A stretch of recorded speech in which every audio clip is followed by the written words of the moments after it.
การมีเป้าหมายบ่แม่นเรื่องเพ้อฝัน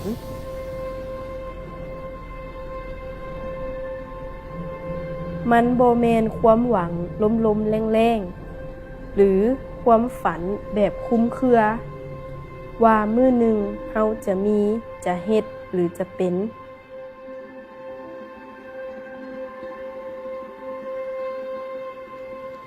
บ่การมีเป้าหมายมีความหมายหลายกว่านั้น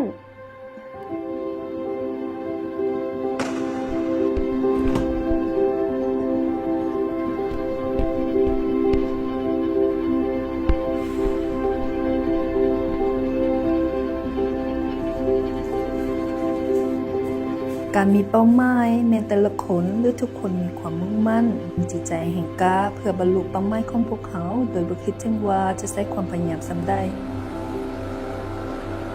เวลาโดนปันได้ความยุ่งยากที่เกิดขึ้นในระหว่างทางหลายปันได้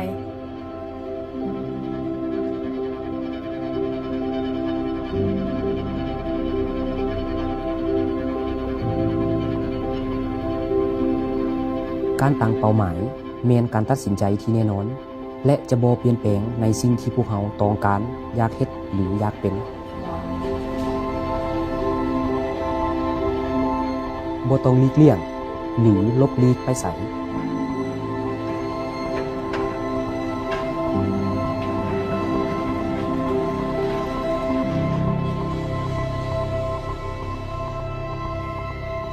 บ่มีอุปสรรคใดๆที่จะมาเปลี่ยนเป้าหมายของพวกเราได้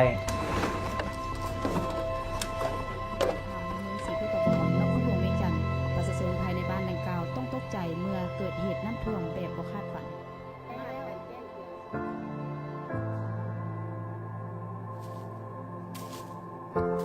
การมีเป้าหมายแม่นการมีจุดประสงค์ที่บ่เปลี่ยนแปลง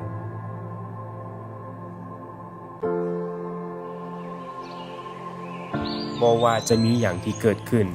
เฮาจะบ่เลิกล้มจนกว่าเฮาจะบรรลุเป้าหมายของพวกเฮา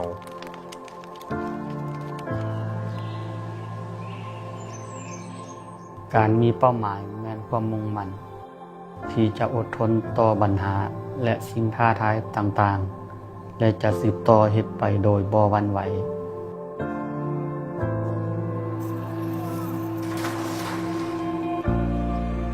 มันเป็นเรื่องความเชื่อ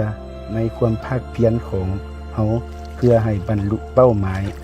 ถึงแม้นว่ามันอาจจะเบิ่งคืออยู่ไกล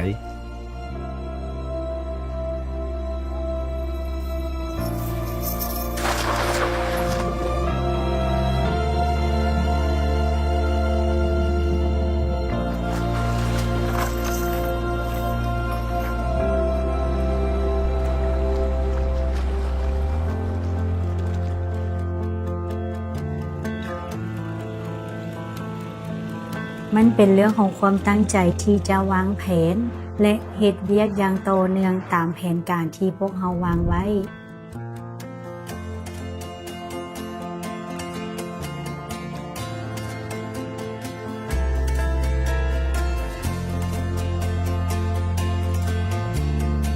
มันหมายถึงการติดตามความคืบหน้าพร้อมทั้งยินดีกับความสำเร็จของพวกเราและเรียนรู้จากสิ่งที่ผิดพลาด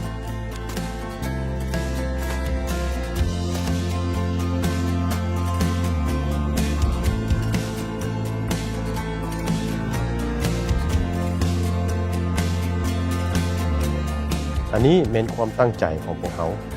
ที่จะพร้อมกันลงมือเพื่อให้บรรลุเป้าหมายดังกล่าว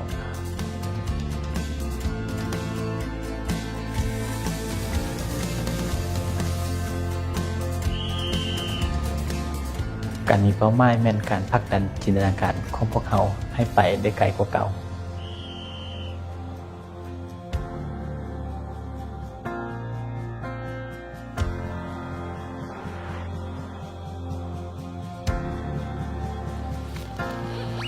การมีเป้าหมายแม่นการพร้อมที่จะก้าวผ่านสิ่งเก่าๆและเป็นสิ่งที่มีความท้าทาย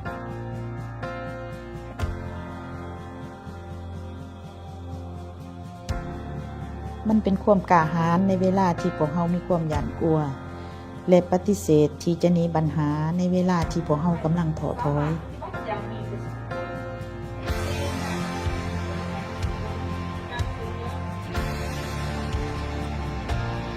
และในตอนท้าย เมื่อพวกเขาบรรลุสิ่งที่ต้องการ และมีความสุขกับความสำเร็จนั้น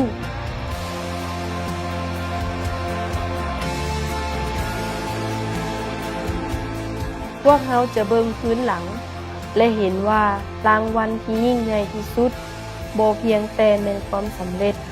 แต่แม่นสิ่งที่พวกเขาได้ก้าวผ่านในระหว่างทางนั้นอีก